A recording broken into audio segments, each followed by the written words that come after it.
الحمد لله رب العالمين والصلاة والسلام على سيد الأنبياء والمرسلين وعلى آله وصحبه أجمعين أما بعد أعوذ بالله من الشيطان الرجيم بسم الله الرحمن الرحيم ألف لام ميم ذلك الكتاب لا ريب فيه هدى للمتقين صدق اللہ مولانا العظیم۔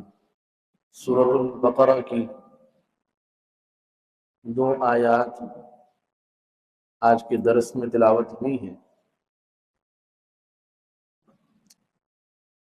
جس میں سے پہلی آیت جو ہے وہ الف لام میم ہے، اور اس جیسے اور بھی بہت سے الفاظ اور آیات وہ قرآن کریم کی مختلف سورتوں کے شروع میں آئے ہیں، جیسے حامیم، قاسین، قاسین میم، حامیم عین سین قاف۔ ان حروف کو، ان آیات کو حروف مقطعات کہتے ہیں۔ کیا کہتے ہیں بھائی؟ حروف مقطعات۔ مقطعات قطع سے ہے، جس کا معنی ہے کاٹنا، الگ الگ کرنا، جدا جدا کرنا۔ جیسے ہم کہتے ہیں اردو میں قطع تعلقی، تعلق ختم کر دیا، تعلق توڑ ڈالا، راہیں جدا کر لی۔ تو ان کو حروف مقطعات اس لیے کہتے ہیں کہ جب ہم ان کی تلاوت کرتے ہیں تو ان کی تلاوت کے دوران باوجود اس کے کہ یہ ایک ہی آیت کے اندر سارے حروف ہیں، لیکن جب ہم ان کی ادائیگی کرتے ہیں، ان کو تلاوت کرتے ہیں، تو یہ سب الگ الگ رہتے ہیں۔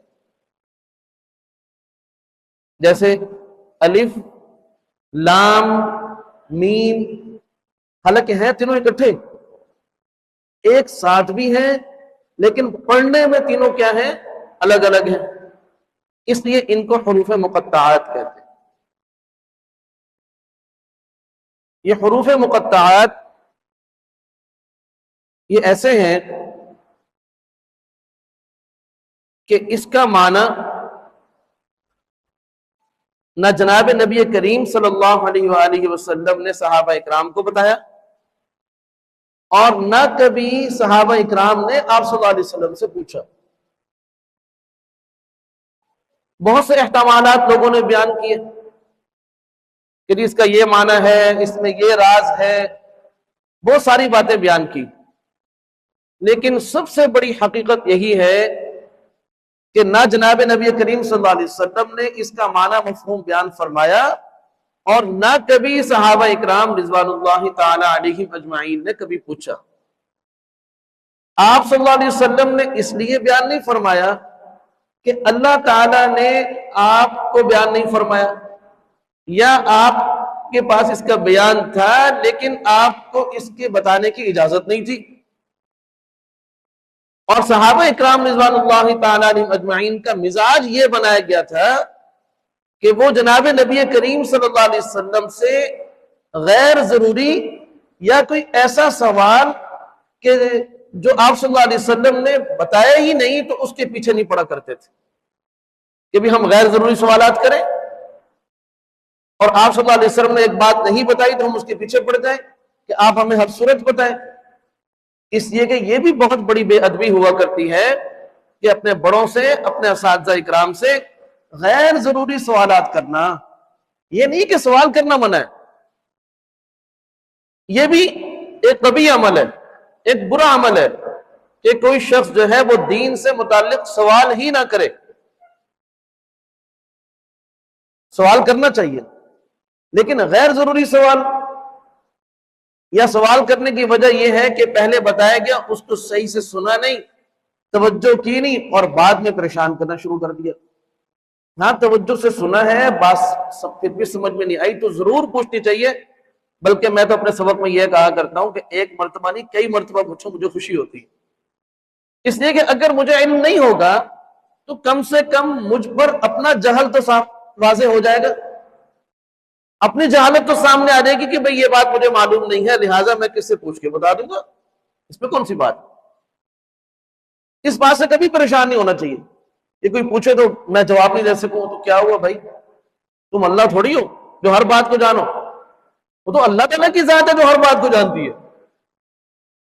حضرت امام مالک رحمۃ اللہ علیہ، ان کے پاس ایک مرتبہ مجلس میں کوئی شخص سوال کرنے لگا اور اس نے 20 سوال کر دیے، یہ بتائیے، یہ بتائیے، یہ بتائیے، یہ بتائیے، انہوں نے سب کے جواب میں کہا لا ادری، بھئی میں نہیں جانتا۔ اور آج کل ہمارے ہاں یہ مشہور ہے کہ جی کام کا آدمی وہ ہے اور صحیح عالم وہ ہے کہ جو اتنا کامل ہو کہ اس سے جو بھی بات پوچھی جائے تو وہ فوراً ٹھک کر کے جواب دے۔ ہیں بھائی ایسا زبردست عالم ہے، بٹن ہو بس بٹن دب جائے اور وہ بولنا شروع ہو جائے۔ نہیں بھائی، اگر مسئلہ معلوم نہیں ہے قطعاً نہ بولیں۔ اچھا، خلاصہ یہ ہے کہ یہ حروف مقطعات میں سے ہے اور اس کا کوئی معنی مفہوم نہیں بیان کیا گیا، اسی لیے جب بھی قرآن کریم کے اندر یہ آیت آپ پڑھیں گے، یہ حروف مقطعات پڑھیں گے، تو آپ یہی پڑھیں گے کہ اس کا معنی اور مفہوم کے جواب میں ہوگا اللہ و رسولہ عالم، کہ اللہ اور اس کے رسول ہی جانتے ہیں، ہمیں معلوم نہیں ہے۔ اور اگلی بات یہ عرض کرنی ہے کہ قرآن کریم کے اعجاز میں سے ایک اعجاز ہے، یعنی قرآن کریم معجزہ ہے کہ اس کی کوئی مثل نہیں لا سکتا، تو یہ حروف مقطعات اس کی ایک مثال ہے کہ قرآن کریم کی زبان بھی عربی، حضرات صحابہ اکرام کی زبان بھی عربی۔ اب یہ جو حروف ہیں الف لام میم، یہ عربی کے حروف ہیں نا بھائی، اب یہ عربی کے ہیں، لیکن اس کے باوجود جو اہل عرب تھے، خود صحابہ اکرام تھے، وہ اہل لغت تھے، وہ بھی اس کے معنی کو نہیں جانتے کہ اللہ تعالیٰ نے ایسی آیات اتار دی کہ جو ہم زبان ہیں ان آیات کے، ہم لغت ہیں، وہ بھی ہاتھ انہوں نے کھڑے کر دیے کہ بھئی اللہ نے یہ آیت اتاری لیکن ہمیں معلوم نہیں ہے کہ اس کا معنی اور مطلب کیا ہے، باقی ہے یہ اللہ کی آیت، اللہ تعالیٰ کی کتاب کی آیت۔ اور آج کل ہم یہ بات کہتے ہیں کہ جی قرآن کریم، اصل تو اس کا معنی اور مفہوم سمجھنا ضروری ہے، اگر معنی اور مفہوم ہی نہیں آتا تو پھر اس کی ضرورت کیا ہے؟ میرا خیال میں اگر قرآن کریم جب نازل ہو رہا تھا تو جو لوگ اس قسم کی باتیں کرتے ہیں وہ اگر اس دور میں ہوتے تو وہ کہتے کہ جب الف لام میم حامیم عین سین قاف طا سین ان کا کوئی معنی نہیں ہے تو ان کو قرآن کریم کے اندر شامل نہ کرو، الگ کر دو، اس لیے کہ اس کا تو کوئی معنی ہی نہیں ہے، کوئی مطلب ہی نہیں ہے، اس میں سے تو کوئی حکم ہی سمجھ میں نہیں آ رہا، لہٰذا ان کو الگ کر دو۔ یہ تو اللہ تعالیٰ نے ایسی منتخب جماعت صحابہ اکرام کی اس قرآن کو اور صاحب قرآن جناب رسول کریم صلی اللہ علیہ وسلم کو عطا فرمائی تھی کہ وہ ان باتوں کے پیچھے نہیں پڑتے تھے کہ ہمیں کیا کرنا ہے اور کیا نہیں کرنا، بس اللہ اور اس کے رسول نے جو فرما دیا وہی کرنا ہے بس۔ سورہ بقرہ سکھائی آپ صلی اللہ علیہ وسلم نے تو پہلی آیت سکھائی الف لام میم، دوسری آیت سکھائی ذالک الکتاب لا ریب فیہ، دوسری آیت کا معنی اور مفہوم بھی بتا دیا، مطلب بھی بتا دیا، سب کچھ بتا دیا۔ وہ بھی انہوں نے کہا کہ یہ بھی قرآن کا حصہ ہے، سورہ بقرہ کا حصہ ہے۔ الف لام میم اس کا معنی اور مفہوم نہیں بتایا، یہ بھی قرآن کا حصہ ہے، اور 1450 سال ہو گئے آج تک یہ محفوظ ہے اور انشاءاللہ قیامت تک محفوظ ہے۔ اور جو لوگ یہ بات کرتے ہیں کہ جی قرآن کریم کا جو مقصد ہے وہ مقصد یہ ہے کہ اس سے کوئی معنی اور مفہوم ہمیں حاصل ہو، قرآن کریم کی تلاوت کا کوئی فائدہ نہیں ہے، نعوذ باللہ نعوذ باللہ، بہت سارے لوگ یہ بات کرتے ہیں کہ جی یہ مدارس والوں کو کیا ہو گیا کہ انہوں نے مدرسوں کے اندر قرآن کریم کے حفظ کے لیے چھوٹے چھوٹے بچوں کو بٹھا رکھا ہے، اساتذہ کو بٹھا رکھا ہے، ان پر اتنا پیسہ خرچ کرتے ہیں، ان کی اتنی صلاحیتیں لگاتے ہیں اور ان کا اتنا وقت لگاتے ہیں. نعوذ باللہ بعض لوگ تو یہاں تک کہہ دیتے ہیں کہ جی ان کا ذہن خراب کرتے ہیں اور ان کو قرآن یاد کرواتے ہیں. یاد کروانے کی کیا ضرورت ہے؟ بس قرآن پر عمل کرنا ہی کافی ہے. قرآن کا معنی اور مطلب سمجھو، اس کے پر عمل کرو. باقی قرآن کریم کی تلاوت کرنا، قرآن کریم کو حفظ کرنا یا قرآن کریم کی تلاوت پر کسی قسم کے اجر و ثواب اور اللہ تعالیٰ کے ہاں نیکی کی امید رکھنا، یہ سب فضول باتیں ہیں. جبکہ جناب نبی کریم صلی اللہ علیہ وسلم نے یہ بات ارشاد فرمائی. آپ نے فرمایا کہ قرآن کریم کی اگر کوئی شخص تلاوت کرتا ہے تو اللہ تعالیٰ محض قرآن کریم کی تلاوت پر ہر حرف کے بدلے اس کو 10 نیکیاں عطا فرماتے. قرآن کریم کی تلاوت مستقل ایک حکم ہے. ربنا وبعث فیہم رسولا منہم یتلو علیہم آیاتی اتلو ما اوحی الیک من الکتاب. تلاوت قرآن کریم مستقل ایک عمل ہے. رسول کریم صلی اللہ علیہ وسلم رمضان مبارک میں قرآن کریم کے الفاظ حضرت جبریل امین علیہ السلام کو سنایا کرتے تھے اور ان سے سنا بھی کرتے تھے. اسی کو دور کہتے. وہاں کوئی معنی اور مفہوم کا تکرار نہیں ہوتا تھا، الفاظ کا تکرار ہوتا تھا، سننا اور سنانا ہوتا تھا. تو آپ صلی اللہ علیہ وسلم نے یہ بات ارشاد فرمائی کہ قرآن کریم کی محض تلاوت کرنا بھی ثواب سے خالی نہیں. فرمایا کہ اگر کوئی شخص قرآن کریم کا ایک حرف تلاوت کرتا ہے تو اللہ تعالیٰ اس کو 10 نیکیاں عطا فرماتے. اور دوسری حدیث میں جناب نبی کریم صلی اللہ علیہ وسلم نے ارشاد فرمایا کہ اگر کوئی شخص قرآن کریم سنتا ہے تو قرآن کریم کے الفاظ سننے پر بھی ایک حرف پر 10 نیکیاں عطا ہوتی ہیں.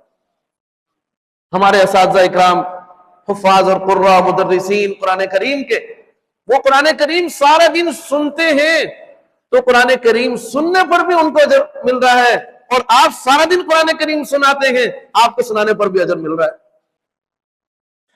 پھر آپ صلی اللہ علیہ وسلم نے اس حدیث مبارک کو بیان فرمانے کے بعد جو مثال بیان فرمائی، آپ نے مثال یہی بیان فرمائی کہ جیسے الف لام میم، فرمایا جیسے اگر کوئی شخص یہ پڑھے الف لام میم تو اللہ تعالیٰ ہر حرف کے بدلے اس کو 10 نیکیاں عطا فرماتے.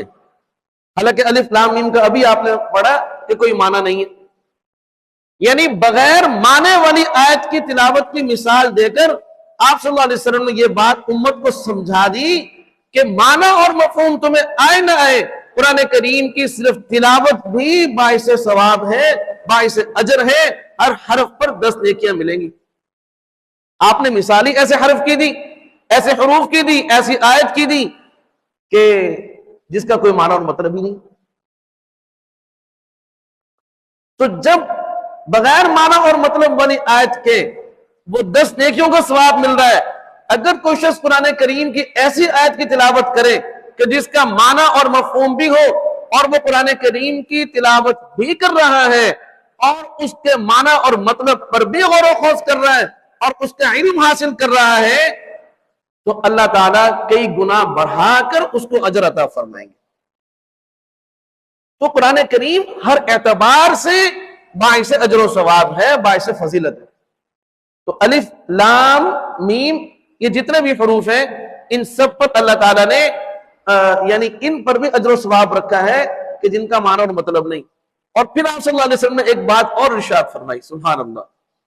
آپ نے فرمایا میں یہ نہیں کہتا کہ الف ایک حرف ہے، لام ایک حرف ہے، میم ایک حرف ہے، بلکہ فرمایا الف اس کے اندر 3 حرف آ رہے ہیں، لام کے اندر بھی 3 حرف آ رہے ہیں اور میم کے اندر بھی 3 حرف آ رہے ہیں. اگر کوئی شخص یہ پڑھے الف لام میم، اس پر اس کو 90 نیکیاں ملتی ہیں. سبحان اللہ سبحان اللہ. یہ زبان اللہ تعالیٰ نے نیکیوں کی مشین، ہمارے حضرت فرماتے ہیں یہ نیکیوں کی مشین ہے بھائی. اگر اور یہ گناہوں کی مشین بھی بن سکتی ہے. اور کوئی گالیاں دے، فضول باتیں کرے، بے حیائی والی باتیں کرے، لطیفے سنائے، غیبتیں کرے، یہی زبان جہنم میں لے جائے گی، اور انہی کو نیکی کے کام میں لگا دے۔ میں یہ نہیں کہتا کہ آپس میں بات چیت نہ کریں، آپ خاموش ہو کر بیٹھ جائیں، جب شپ نہ لگائیں، جب شپ لگائیں شرعی حدود کے اندر لگائیں، بس کوئی مسئلہ نہیں ہے۔ تو الف لام میم یہ حروف مقطعات میں سے ہے، اور اس کا معنی اور مطلب اللہ اور اس کے رسول ہی جانتے ہیں، اور یہ قرآن کریم کا حصہ ہے۔ اس کی قدر تفصیل میں نے آپ کے سامنے عرض کر دی۔ آگے فرمایا ذالک الکتاب لا ریب فیہ، کہ اس کتاب کے من جانب اللہ ہونے میں کوئی شک نہیں ہے۔ معنی یاد کر لینا، ذالک الکتاب لا ریب فیہ، کہ اس کتاب کے من جانب اللہ ہونے میں کوئی شک شبہ نہیں ہے، یعنی یہ کتاب قرآن کریم اللہ کی طرف سے ہے، اس کتاب کے سچے ہونے میں، اس کتاب کے برحق ہونے میں کوئی شک شبہ نہیں ہے۔ یہ ایسی کتاب ہے لا ریب فیہ، اس میں کوئی شک شبہ نہیں۔ دنیا کا کوئی بھی مصنف، بڑے سے بڑے شیخ الحدیث، بڑے سے بڑے مصنف، جب کوئی کتاب لکھتے ہیں تو اس کے شروع میں ایک تحریر لکھتے ہیں، اور اس میں یہ بات لکھتے ہیں کہ بھی میں نے یہ کتاب لکھی ہے، میں انسان ہوں، ہو سکتا ہے مجھ سے کچھ چھوٹ گیا ہو، کہیں مجھ سے خطا ہو گئی ہو، معنی مطلب بتانے میں کوئی غلطی ہو گئی ہو، آپ لوگ یہ کتاب پڑھیں گے، اگر اس کے اندر کوئی غلطی دیکھیں تو آپ مجھے مطلع فرما دیں، تاکہ آئندہ ایڈیشن کے اندر ہم اپنی کتاب کے اندر اصلاح کر لیں۔ آپ ہمیں غلطی بتائیں گے، ہم آپ کے احسان مند ہوں گے، آپ کے شکر گزار ہوں گے۔ لیکن قرآن کریم اللہ تعالیٰ نے ابھی شروع کی ہے، اور پہلی بات ہی یہ بتا دی ذالک الکتاب لا ریب فیہ، یہ اللہ کی کتاب ہے، اس میں کوئی غلطی نہیں ہو سکتی۔ لا ریب فیہ، یہ اللہ کی طرف سے ہے، اس میں کوئی غلطی نہیں ہو سکتی، یہ اللہ ہی کہہ سکتے ہیں اور کوئی بھی نہیں کہہ سکتا۔ اس کتاب کے سچے ہونے کے لیے پہلی آیت ہی کافی۔ کوئی کہہ سکتا ہے جرأت اور ہمت کے ساتھ کہ بھئی میں نے یہ کتاب لکھی ہے، اس میں کوئی غلطی نہیں ہے، لیکن اللہ ہے جو اعلان فرما رہے، اور 1450 سال سے قرآن کریم کے دشمن زور لگا رہے ہیں کہ ہم قرآن کریم کے اندر لفظ کے اعتبار سے کوئی غلطی نکال دے، حرف کے اعتبار سے کوئی غلطی نکال دے، اعراب کے لحاظ سے کوئی غلطی نکال دے، معنی اور مفہوم کے لحاظ سے کوئی غلطی نکال دے۔ آج تک کوئی غلطی نہیں نکال سکتا، اور نہ قیامت تک نکل سکے گی، اس لیے کہ یہ اللہ کی کتاب ہے۔ جب اللہ خود ہر عیب سے پاک ہے تو اللہ کا کلام اور اللہ کی کتاب بھی ہر عیب سے پاک ہے۔ لا ریب فیہ، ذالک الکتاب لا ریب فیہ، اس کتاب کے برحق ہونے میں، اس کتاب کے من جانب اللہ ہونے میں کوئی شک شبہ نہیں۔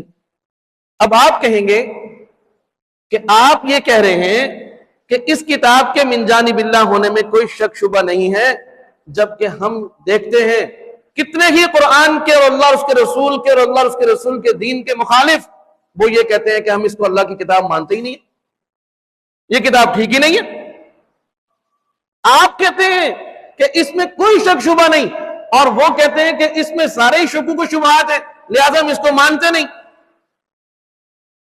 تو یاد رکھو، ایک ہوتا ہے جس چیز کے متعلق کوئی کہہ رہا ہے کہ یہ چیز شک شبے والی ہے،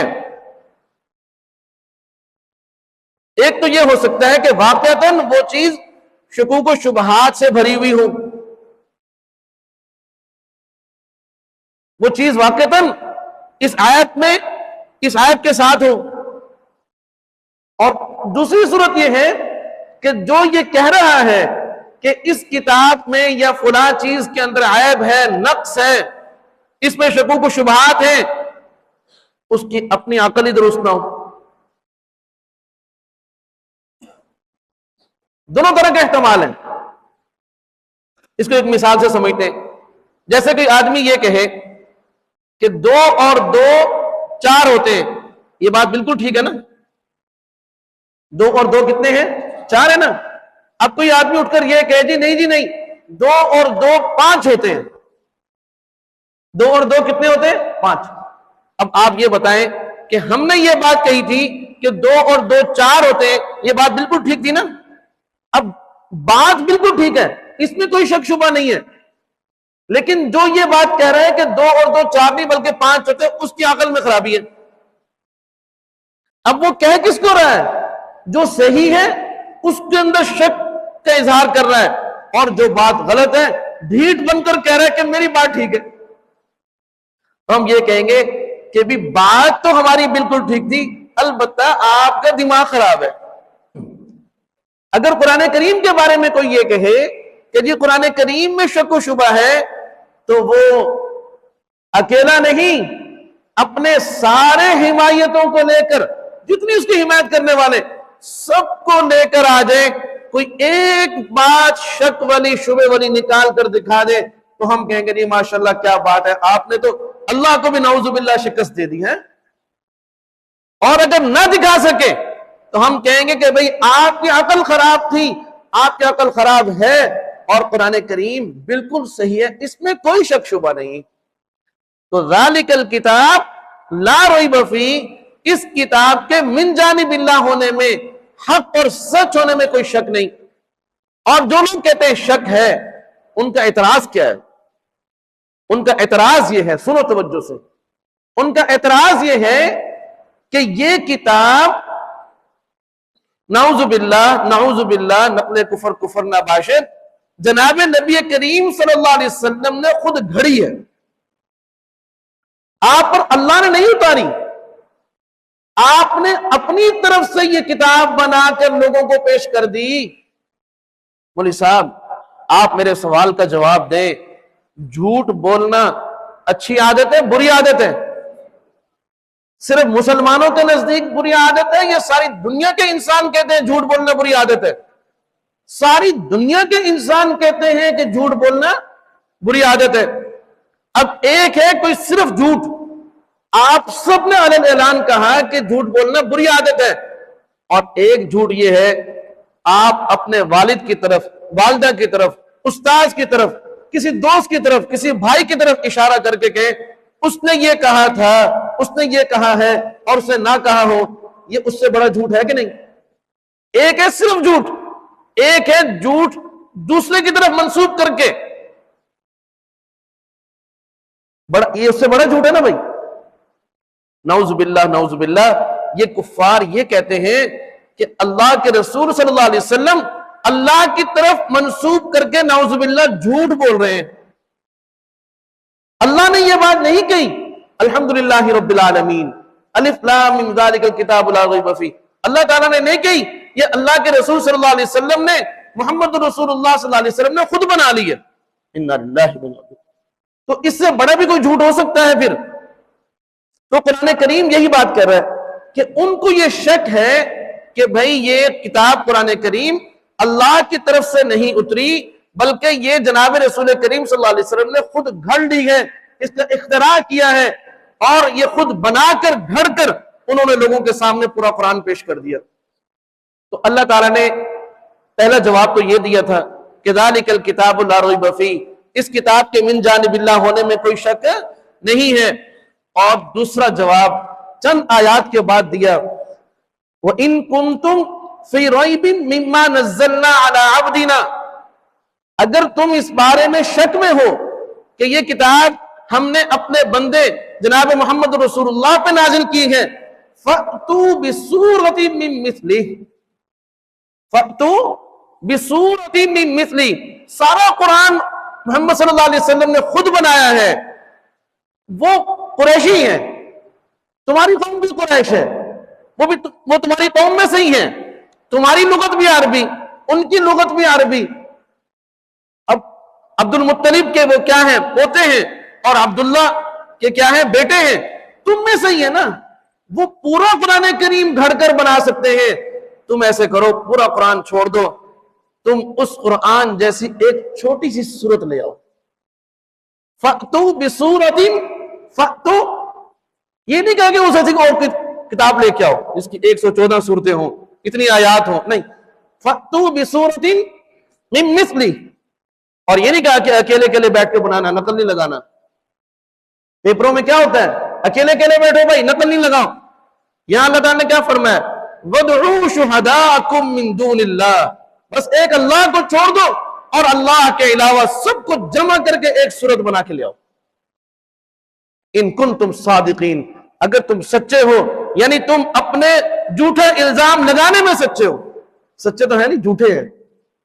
تم نے جو الزام لگایا کہ جناب محمد رسول اللہ صلی اللہ علیہ وسلم نے اللہ کی طرف منسوب کر کے نعوذ باللہ جھوٹ بولا ہے، یہ قرآن نعوذ باللہ جھوٹا ہے، اللہ کی کتاب نہیں ہے، یہ جو تم کہتے ہو، تو جاؤ نا پھر اس جیسی ایک صورت ہی لے آؤ. پہلے فرمایا تھا سورۃ الہود کے اندر ام یقولون افتراہ، وہ یہ کہتے ہیں کہ یہ قرآن محمد رسول اللہ صلی اللہ علیہ وسلم نے گھڑا ہے. تو فرمایا قل فأتوا بعشر سور مثلہ مفتریات وادعوا من استطعتم من دون اللہ ان کنتم صادقین، کہ ایسے کرو تم اس جیسی 10 صورتیں گھڑ کر ہی لے آؤ، مفتریات ہوں. تم کہتے نا آپ صلی اللہ علیہ وسلم نے افترا کیا، تو تم مفتریات کر کے لے آؤ، تم گھڑ کے لے آؤ. اور ایسا نہیں ہے کہ اس پر کوشش نہیں ہوئی. حدیث کی کتابوں میں واقعات آتے ہیں کہ سورۃ الکوثر کی مثال بنانے کے لیے کئی سال اہل عرب زور لگاتے رہے اور اپنی ہی کوشش پھاڑ پھاڑ کے پھینکتے رہے. کمرہ تو بھر گیا اور ان سے کوئی آیت نہیں بنی. خود ہی تکذیب کہتے او بھائی ہمارا کام نہیں ہے، ہمارا کام نہیں ہے، یہ تو اللہ ہی کا کام تھا. قرآن کریم آپ صلی اللہ علیہ وسلم کی نبوت کی دلیل ہے. قرآن کریم، آپ کو مزے کی بات بتا دوں، اگر تھک نہیں گئے، تھک گئے تو چھوڑ دیتا ہوں. ہر نبی کا معجزہ ہوتا ہے، لیکن چونکہ ہر نبی کی نبوت محدود ہے تو اس کا معجزہ بھی محدود ہوتا ہے. معجزہ دلیل نبوت ہے، تو نبی جب تک تھے تو دلیل نبوت بھی تب تک رہی. موسیٰ علیہ السلام گئے تو عصا کا اثر بھی ساتھ ہی چلا گیا. عیسیٰ علیہ السلام گئے، وہ برس کا علاج کرتے تھے اور مادر ذات نبینوں کو ان کو بینائی مل جاتی تھی اللہ کے حکم سے. تو وہ عیسیٰ علیہ السلام گئے تو معجزہ بھی ساتھ ہی چلا گیا. جناب رسول کریم صلی اللہ علیہ وسلم کی نبوت چونکہ قیامت تک کے لیے ہے، آپ علیہ السلام کی مکمل زندگی معجزہ ہے. آپ کی زندگی کے اندر بڑے بڑے معجزات ہوئے، لیکن آپ کی نبوت کا سب سے بڑا معجزہ قرآن کریم ہے. آپ چونکہ خاتم النبیین ہیں، آپ کی نبوت قیامت تک ہے. اللہ نے آپ کو نبوت کا جو معجزہ امت کو عطا فرمایا قرآن کریم، یہ بھی قیامت تک اپنے اعجاز بولتا رہے. یہ اعلان کر رہا ہے قرآن کہ آپ صلی اللہ علیہ وسلم، یعنی خود قرآن کریم یہ دلیل ہے اس بات کی کہ آپ صلی اللہ علیہ وسلم خاتم النبیین ہیں. کوئی اور بات ہو نہ ہو، خود قرآن کریم بتا رہا ہے اعلان اعلان کہ میں محمد رسول اللہ صلی اللہ علیہ وسلم کی نبوت کی دلیل ہوں اور مجھ پر کبھی آنچ نہیں آئے گی. اس لیے کہ آپ کی نبوت قیامت تک ہے تو دلیل نبوت بھی قیامت تک رہے گی. تو الف لام میم ذالک الکتاب لا ریب فیہ، اس کتاب کے من جانب اللہ ہونے میں کوئی شک شبہ نہیں. اللہ تعالی ہم سب کو سمجھ نصیب فرمائے. وآخر دعوانا الحمدللہ رب العالمین.